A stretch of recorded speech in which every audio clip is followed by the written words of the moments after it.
Hello everybody, MattRuc here bringing you another episode of Pixelmon in Minecraft. Today we are on the Limitless server, and I just wanted to go over one of the things that I had mentioned last week in the last video. Last video I had said that they had implemented a new update where you could reuse legendary shrines. And when I say legendary shrines, I mean the legendary birds, Articuno, Zapdos, and Moltres. So today, I am presenting to you a how-to video on how to get the materials needed to actually reuse those shrines so you can get all the legendary birds you want. Okay, guys? So first off, we have to start with what the actual change was. So the change that was implemented is that if you use you can use an Eye of Ender on a legendary bird shrine that is already used, and you have a 1 in 32 chance of resetting that shrine, okay? So a 1 in 32 chance is a 3.125% chance every time you use an Eye of Ender on one of those used shrines. Also, if somebody has a claimed shrine, you can still use it, so you don't need to find one that's unclaimed, okay? So, first off, the Eye of Ender. It's a material that doesn't just drop on its own in Pixelmon. You actually have to craft it, so you use Ender Pearls and Blaze Powders. So the first thing we're going to go into is where to find the Blaze Powders in Pixelmon. Let me get back to the Pixelmon wiki.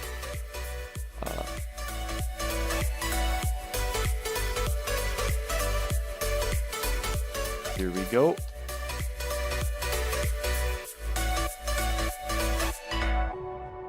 So, here are all the things that you can use to craft it with. I mean, that doesn't really matter for us though. So we're looking at actually the Pokemon that drop this, okay? So you'll look through this and you'll see that most of the Pokemon that are on this list are 30 to 40%. So you're looking for the one that drops the most often, right? Obviously Entei is a 90% chance for 1 to 3, but if you see an Entei, you're probably not going to try to kill it, right? You're going to catch it, so we're going to just exclude him from the list. Not to mention he's very rare, so it doesn't pay to just search for him. What I found though is that Growlithe. If you click on Growlithe, he's got a 40% chance for 1 to 3, right? You go to him, and he has a 28.4% spawn rate in the Savannah biomes, dawn, dusk, or at nighttime. So that's going to be 5 different spawn times out of the 8 that are available in every Minecraft day, which is already like phenomenal. And second off, 28% spawn rate is very, very high compared to all the other Pokemon on the list. So this is the guy that we're going to be essentially farming to get those Blaze Powders, okay guys? If we go back to Pixelmon, you'll see that in the Savannah, I cleared out the few trees that were in this zone. You can see it's pretty wide open here. And I also was breaking down the grass because you'll have issues. You'll have issues with throwing your Pokemon out to actually battle the Growlithe to kill him. Because for some reason, if the Growlithe is inside the grass, the Pokeball interacts with the grass instead of the Pokemon a lot of the time. So, you know, just take the time to clear out a bunch of it, and you'll make it a lot easier on yourself when you're farming. So I'm going to go ahead and farm a bunch of these Blaze Powders, and I will come back with the second part of this video.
Alright guys, now that we've finished farming all the blaze powder that we need for those Eyes of Ender, the next thing to get is the Ender Pearls, alright?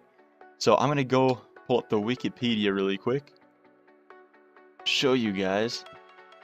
Alright, so we see here Ender Pearls, crafting stuff again. So the Pokemon that drop it are these, what is it, 7? But here's the thing guys, Alakazam don't spawn naturally, Espeons also do not spawn naturally.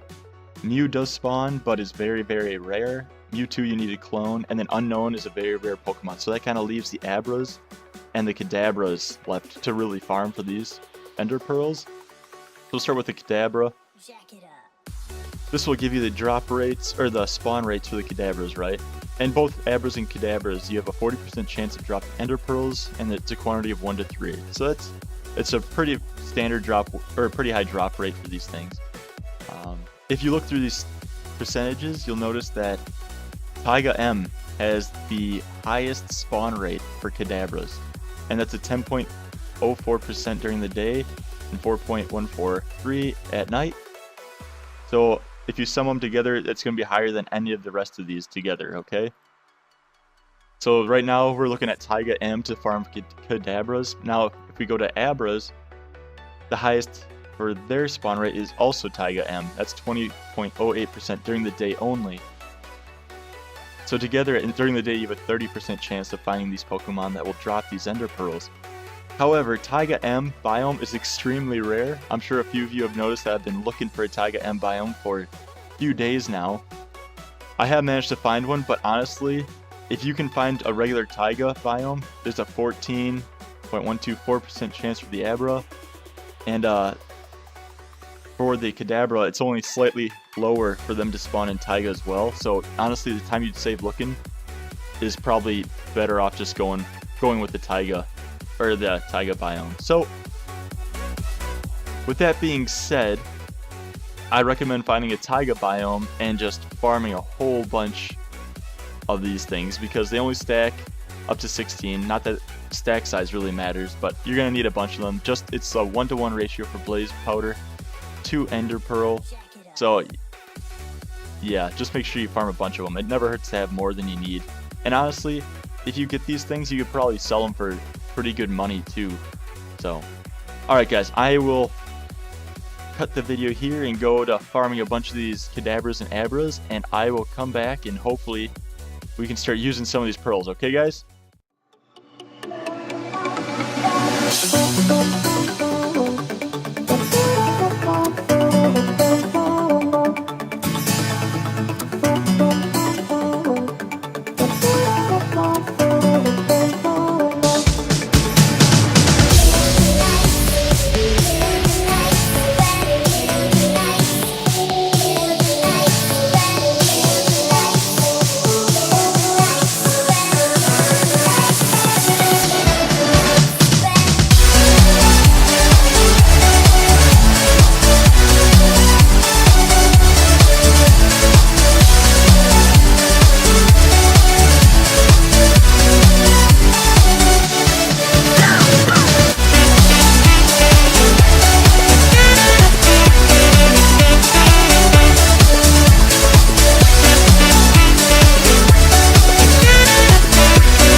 Alright guys, so I have finally finished farming Ender Pearls and Blaze Powders, alright? I have enough for 96 Ender Pearls, on top of the 14, Ender Eyes I should say. And I've already got 14 from just having them in the past. So, let's just say it took me a long time to get these pearls. Even with the Taiga M biome. Alright, I will explain this first really quick. So, Blaze Powders are a lot easier to get with the Growlithe, because the Growlithe actually spawn in groups of like 2 to 5 usually, whereas for the Kadabras and Abras, they only spawn like, well, the Kadabras spawn usually in groups of 2, but the Abras only spawn 1 at a time. So even though their percentages are still pretty high, it still takes quite a while to get all of these pearls. So, since I'm in here, I'm going to make all the Eye of Enders, because pretty much the only reason why I collected this for you guys. And like I said before, each per Eye of Ender only has a 3.125% chance of resetting the shrine. So this is the first time I'm doing it. So hopefully I'm doing it right. I've got a Master Ball and we're going for Zapdos. Now the only thing left that you need is a shrine. So hopefully you have found a shrine. Thankfully, I've been fortunate enough to run across Lightning, and he was willing to hook me up with the location of his electric shrine. And there it is. So I promised I'd do this. I have to say hashtag Lightning Bezmod. He made me do that. That was the one stipulation to him letting me have access to this. Okay, so here we go. Hopefully it's almost high noon. Overwatch reference. All right, here we go.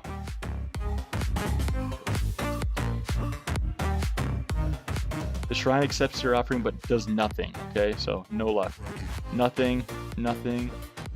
5, 6, 7, 8, 9, 10, 11, 12, 13, 14, 15, 16. 20. Okay, I got lucky. That one only took 20. Alright, here we go, guys. Here we go. Let's do this. Oh, great. And now oh, wait, I can move it. There we go. See this battle for... Oh, it looks kind of small. Alright, I'm just going to throw in with the Master Ball right away. Yeah, why not? I got a few extra Master Balls. It's fine. So yeah, to use... Okay, good. Got him. Obviously, the Master Ball. Okay, great. Well, there you have it, guys. So yeah, to use those Eyes of Ender onto the shrine, you just hold it in your hand and hit the right click, okay? So, I mean, that was really no big deal. And once it resets, honestly, 20 sounds reasonable, I guess. Like 32, you should theoretically have a 100% chance, but that just... I mean, nobody's could be that unlucky. So yeah, here we go, guys. That's how you end up farming essentially infinite number of legendary birds. All it takes is time. I mean, you don't need a Master Ball to do this. Just go craft a bunch of like Ultra Balls or something. And I mean, really, just make sure you got strong enough Pokemon to survive long enough. So status effects obviously help, and reducing their HP to as low as possible also helps. So yeah, guys, I hope you enjoyed this video. It certainly took me a long time to film it or get all the content for it, but I definitely enjoyed doing it. It's a lot of fun. Here we go. There we go. And yeah, I hope you guys enjoyed that video. So if you enjoyed the video, leave a comment below on what you'd like for me to do next. Also, if you liked the video, hit that like button. And if you're new here, please subscribe, because I try to post a new video every week. And yeah, I guess have a good one, guys. Hey guys, back again. I realized at the end of the last clip, I should have probably showed you the Zapdos that I caught. So here we go. Zapdos stats. And yeah, he's a small little guy. Bold, so he's got high defense, low attack, small. Let's see what his moves are. Discharge. A flare of electricity is loosed to strike the area around the user. It may also cause paralysis. Ancient Power, that's a pretty good move. Thunder Wave. This is good for legendaries. It's a pretty decent status effect. And it always hits, so that's really nice. Unless he's ground, obviously, but... Thunder Shock, it's weak. Thunderbolt would be better. I'll probably change that over. He's flying and thunder, summary. He's got pressure ability. So that's standard. There we go. See you guys. Alright, back again with another clip. So I decided, since that one was small, small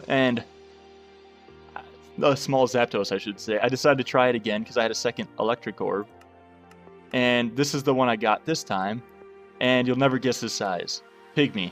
This guy is even smaller than the last one. So, let's see, his abilities aren't quite as nice. I mean, more defensive, I'd say. Still has Ancient Power, so that's good.